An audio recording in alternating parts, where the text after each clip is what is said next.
चलिए आज unique success में हम लोग पॉलिटी पे कुछ डिस्कस करेंगे। और पॉलिटी का मैं एक ऐसा वर्ड लेके आया हूं जिस वर्ड को हमें समझने में परेशानी होती है, और उस वर्ड का नाम है गणतंत्र। गणतंत्र का सीधा सीधा मतलब होता है कि किसी भी देश के मुखिया को अगर वहां की जनता चुनती है तो वो गणतंत्र कहलाता है। और अगर वहां पर राजाओं की तरह राजशाही होती है, जैसे कि एक पर्टिकुलर एक खास खानदान की नस्लें ही उस गद्दी पे बैठेंगी, जैसे राजा का बेटा या राजा की बेटी ही उस देश को संभालेगी, तो इसे राजशाही कहते हैं। लेकिन भारत में अब राजशाही नहीं है, भारत में गणतंत्र है। और भारत का जो मुखिया राष्ट्रपति है, सबसे बड़ा जो संवैधानिक पद है, उस पे बैठने वाले व्यक्ति को भारत की जनता चुनती है। हाँ, ये बात सही है कि भारत में राष्ट्रपति को अप्रत्यक्ष रूप से चुना जाता है, लेकिन जो राष्ट्रपति के लिए वोटिंग करते हैं उनको, जैसे सांसद और विधायक,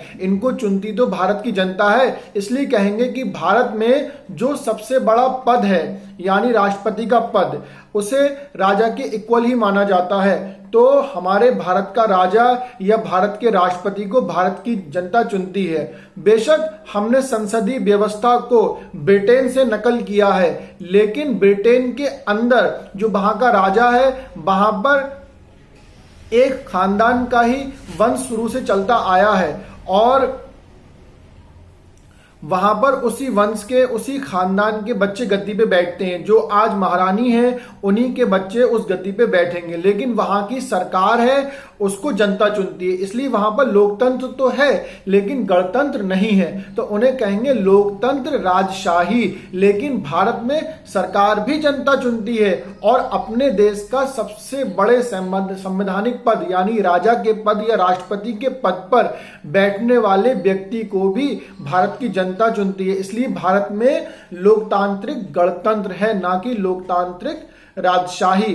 तो आज आप लोग गणतंत्र का मतलब समझे। अगर आपको ये बात बहुत जल्दी समझ में आई हो और मैं आपको समझाने में कामयाब हुआ हूं, तो ऐसे ही वर्ड या ऐसे ही टॉपिक जल्दी से और आसान वे में समझने के लिए प्लीज आप इस चैनल को सब्सक्राइब करें, और इस वीडियो को अपने मिलने वाले दोस्त हैं, आपके जो भी हैं जिनका आप फायदा चाहते हैं कंपटीशन में, प्लीज उनके पास शेयर जरूर करें।